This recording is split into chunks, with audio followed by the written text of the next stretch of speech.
Praise the Lord. വേഗം വരുന്നവനായ നമ്മുടെ കർത്താവായ യേശുക്രിസ്തുവിൻ്റെ നാമത്തിൽ എൻ്റെ സ്നേഹവന്ദനങ്ങളെ ഞാൻ അറിയിക്കുന്നു. എബ്രായ ലേഖനം 10 അധ്യായം 19 അതുകൊണ്ട് സഹോദരന്മാരെ, യേശു തൻ്റെ ദേഹമെന്ന തിരശ്ശീലയിൽ കൂടി നമുക്ക് പ്രതിഷ്ഠിച്ച ജീവനുള്ള പുതുവഴിയായി. യേശു കർത്താവ് ജീവൻ്റെ പുതുവഴി, ഒരു വഴി, ഒരു മനുഷ്യനെ ഒരു സ്ഥലത്തു നിന്ന് മറ്റൊരു സ്ഥലത്തേക്ക് കൊണ്ടുപോകാനുള്ള ഹല്ലേലൂയ ഒരു മാർഗമാണ്, ഹല്ലേലൂയ ഒരു ഉപാധിയാണ്. യേശു കർത്താവ് നമ്മുടെ വഴിയായി തീർന്നു.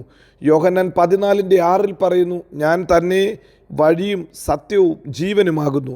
ഇതാ ഇവിടെ എബ്രായ ലേഖന കർത്താവ് പറയുന്നു, യേശു കർത്താവ് ജീവൻ്റെ പുതുവഴി, ജീവനുള്ള വഴി. ഹല്ലേലൂയ. അനേക വഴിയിലൂടെ പോകുമ്പോൾ മനുഷ്യർ നശിച്ചു പോകും, മനുഷ്യർ ഇല്ലാതായി പോകും.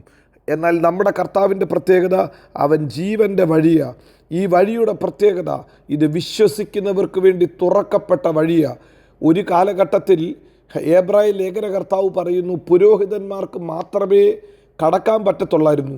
തിരശ്ശീല കൊണ്ട് അടച്ചു വെച്ച, തിരശ്ശീലയ്ക്ക് അപ്പുറത്തുള്ളത് കാണാൻ പറ്റാത്ത, പ്രവേശിക്കാൻ പറ്റാത്ത നിഷിദ്ധമായ ഒരു സ്ഥാനമായിരുന്നു. എന്നാൽ യേശു കർത്താവ് ക്രൂശിൽ ഏകയാഗമായി തീർന്നപ്പോൾ, പാപങ്ങൾക്ക് വേണ്ടി പരിഹാരമായി തീർന്നപ്പോൾ, ഒരു പാപത്തിനോ ഒരു ശാപത്തിനോ ഒരു അന്ധകാര ശക്തികൾക്കോ നമ്മെ തടയാൻ പറ്റാതെ, ഹല്ലേലൂയ, അത് വിശ്വസിക്കുന്നവർക്ക് വേണ്ടി തുറക്കപ്പെട്ട വഴിയായി തീർന്നു. ഇനി ഹല്ലേലൂയ നമ്മെ തടയാൻ, നമ്മെ തടഞ്ഞു നിർത്താൻ ഹല്ലേലൂയ ഹല്ലേലൂയ സമുദായത്തിനോ ഒരു ഗ്രൂപ്പിനോ ഒരു ജനസമൂഹത്തിനോ പറ്റത്തില്ല. സകലർക്കും വേണ്ടി അത് തുറക്കപ്പെട്ട ജീവൻ്റെ പുതുവഴിയായി തീർന്നു. 2, ഇതിനെക്കുറിച്ച് വീണ്ടും എബ്രായ ലേഖന കർത്താവ് പറയുന്നു, ആണ്ടിലൊരിക്കൽ മാത്രമേ പുരോഹിതന്മാർക്ക് പ്രവേശിക്കാൻ പറ്റത്തുള്ളായിരുന്നു.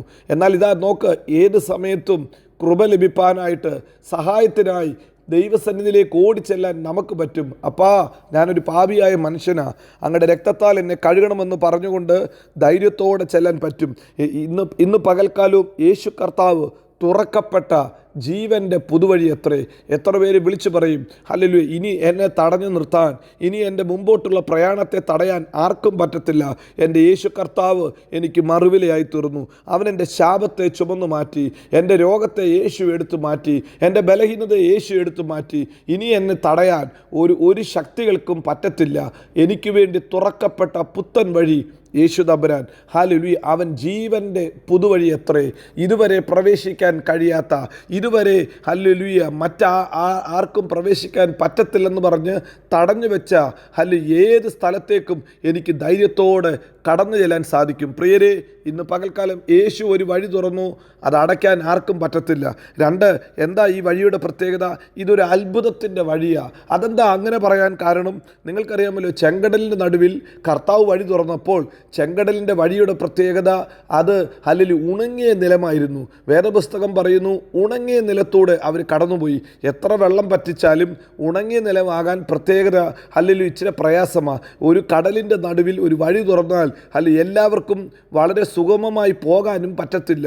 അവിടെ കുഴികൾ കാണും, അവിടെ മലകൾ കാണും, അവിടെ ഹല്ലേലൂയ ഒത്തിരി പ്രതിസന്ധികൾ കാണും. എന്നാൽ കർത്താവ് വഴി തുറന്നപ്പോൾ ഹല്ലേലൂയ 20 ലക്ഷത്തിലധികം ആൾക്കാർക്ക് ഒരുപോലെ ഓടി അക്കരെ ചെല്ലാൻ, കുറച്ച് സമയം കൊണ്ട് അക്കരെ ചെല്ലാൻ തക്കവണ്ണം അതൊരു വലിയ വഴിയായിരുന്നു. അത് അത്ഭുതത്തിൻ്റെ വഴിയായിരുന്നു, അത് മറഞ്ഞു കിടന്ന വഴിയായിരുന്നു. പ്രിയരെ, ഇന്ന് പകൽക്കാലം യേശു കർത്താവ് ജീവൻ്റെ പുതുവഴിയായി തീരുമ്പോൾ ഹല്ലേലൂയ മറ്റ് വഴികളെക്കാട്ടിലും ശ്രേഷ്ഠകരമായ വഴിയാണ്. ഇതൊരു അത്ഭുതത്തിൻ്റെ വഴിയാണ്. ഇന്ന് പകൽക്കാലം നീ പ്രതീക്ഷിക്കുന്നതിലും അപ്പുറത്തേക്ക് ഒരു വഴി തുറന്നുകൊണ്ട് നിന്നെ അക്കരെ എത്തിക്കാൻ യേശു തമ്പുരാൻ വിശ്വസ്തനാണ്. 2, ഈ വഴിയുടെ പ്രത്യേകത, അത്ഭുത വഴി എന്ന് പറയുമ്പോൾ ഹല്ലേലൂയ വേദപുസ്തകത്തിൽ ഇങ്ങനെയുണ്ട്, ചെരുപ്പ് നനയാതെ അവൻ അക്കരെ എത്തിച്ചു. ഹല്ലേലൂയ, നിങ്ങളുടെ കാലിൽ വെള്ളം തൊടാതെ ഹല്ലേലൂയ ഒരു ബുദ്ധിമുട്ടും കൂടാതെ അക്കരെ എത്തിച്ച ദൈവം. എന്നിട്ട് വേദപുസ്തകം പറയുന്നു, മിസ്രൈമ്യർ ഇത് ചെയ്യാൻ ശ്രമിച്ചിട്ട് അവർ വെള്ളത്തിൽ മുങ്ങിപ്പോയി. അതിൻ്റെ അർത്ഥം, ഒരു ജനത്തിന് വേണ്ടി മാത്രം തുറന്ന വഴി, ഒരു ജനതയ്ക്ക് വേണ്ടി മാത്രം തുറക്കപ്പെട്ട അത്ഭുതത്തിൻ്റെ വഴി. ഇത് ഒരു അത്ഭുത വഴി തന്നെയാണ്. ഇത് ആർക്കും പ്രവേശിക്കാൻ പറ്റത്തില്ല. നിനക്ക് വേണ്ടി തുറന്ന വഴിയാണോ? ബ്രദർ സിസ്റ്റർ, ആ വഴിയിലൂടെ നിന്നെ അക്കരെ എത്തിക്കാൻ ദൈവം വിശ്വസ്തനാ. മറ്റുള്ളവർക്ക് കോപ്പി അടിക്കാൻ പറ്റാത്ത, മറ്റുള്ളവർക്ക് അനുകരിക്കാൻ പറ്റാത്ത അത്ഭുതത്തിൻ്റെ വഴി ഹല്ലേലൂയ ഇന്ന് പകൽക്കാലം കർത്താവ് അങ്ങനത്തെ വഴി നിങ്ങൾക്ക് വേണ്ടി തുറക്കുമാറാകട്ടെ. മൂന്നാമത്തെ പ്രത്യേകത, ഈ വഴി ലക്ഷ്യത്തിൽ എത്തിക്കുന്ന വഴിയാണ്. പല വഴിയും മനുഷ്യരെ മിസ്ലീഡ് ചെയ്യുമ്പോൾ, മനുഷ്യരെ നാശത്തിൽ കൊണ്ടെത്തിക്കുമ്പോൾ, തകർച്ചയിൽ കൊണ്ടെത്തിക്കുമ്പോൾ, ഇത് ജീവൻ പകരുന്ന വഴിയാണ്. ഇത് ലക്ഷ്യത്തിലെത്തിക്കും. ഇത് വഴിയിൽ തള്ളിക്കളയത്തില്ല. പലപ്പോഴും വഴിയിൽ പല പ്രതിസന്ധികളും കാണും. ഇസ്രായേൽ മക്കളെ മരുഭൂമിയിലൂടെ വഴി നടത്തിയ ദൈവം, വഴിയായി കൂടെ നടന്ന ദൈവം അവരെ വഴിയിൽ പട്ടുപോകാൻ അനുവദിച്ചില്ല. വേദപുസ്തകം പറയുന്നു, അവരുടെ വസ്ത്രം ജീർണിച്ചില്ല, കാല് വീങ്ങിയില്ല, അവരെ അക്കരെ എത്തിയോളം അവൻ സൂക്ഷിച്ചു. ഹല്ലേലൂയ.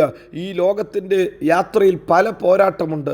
ഹല്ലേലൂയ. പലരും ഇസ്രായേൽ മക്കൾക്കെതിരെ വന്നു, എങ്കിലും അവരെ എത്തിക്കേണ്ടിടത്ത്, അവരാഗ്രഹിച്ച തുറമുഖത്തെ ദൈവം എത്തിച്ചെങ്കിൽ ഇന്ന് പകൽക്കാലം വചനം കേൾക്കുന്ന ദൈവ പൈതലേ, യേശു എന്ന ജീവൻ്റെ വഴി നിങ്ങളെ എത്തിക്കേണ്ടുന്ന നല്ല തുറമുഖത്ത്, നിങ്ങൾ ആഗ്രഹിക്കുന്ന സ്ഥലത്ത് അവൻ എത്തിക്കും. ലോകവും പാപവും പിശാചും നിങ്ങളോട് പോരാടിയാലും അത് നിങ്ങളെ ജയിക്കാൻ അവൻ അനുവദിക്കത്തില്ല. വേദപുസ്തകം ഇങ്ങനെ പറയുന്നു, അവൻ്റെ രക്തം നിങ്ങൾക്ക് വേണ്ടി ഗുണകരമായി സംസാരിക്കും. അവൻ്റെ രക്തത്താൽ നിങ്ങൾ കഴുകൽ പ്രാപിച്ചോ, ഒരു പാപശക്തികൾക്കോ നിങ്ങളെ തടയാൻ പറ്റത്തില്ല. ആ രക്തം ഗുണകരമായി സംസാരിക്കും. അതുകൊണ്ട് നിങ്ങൾക്ക് ധൈര്യമുണ്ട്, നിങ്ങൾക്ക് പ്രവേശനമുണ്ട്. യേശുവെന്ന മഹാപുരോഹിതൻ നിങ്ങൾക്ക് വേണ്ടി ഉള്ളതുകൊണ്ട് നിങ്ങൾക്ക് വേണ്ടി അവൻ സംസാരിക്കും. ഈ വഴി ഹല്ലേലൂയ ലക്ഷ്യത്തിൽ എത്തിക്കുന്ന വഴിയാണ്. ഇന്ന് പകൽക്കാലവും ജീവൻ്റെ വഴി, അത്ഭുതത്തിൻ്റെ വഴി, ലക്ഷ്യത്തിലെത്തിക്കുന്ന വഴി യേശു മാത്രം, യേശു മാത്രം. യേശു കർത്താവ് നിങ്ങളെ ജയോത്സവമാക്കി നടത്തട്ടെ. നിങ്ങൾക്ക് ആഗ്രഹിക്കുന്ന ആ തുറമുഖത്തേക്ക് അവൻ നിങ്ങളെ ജയത്തോടെ, ഐശ്വര്യത്തോടെ, എല്ലായിടത്തും എല്ലായ്പ്പോഴും ജയോത്സവമാക്കി നടത്തി എത്തിക്കുമാറാകട്ടെ. God bless you. ആമീൻ, ആമീൻ.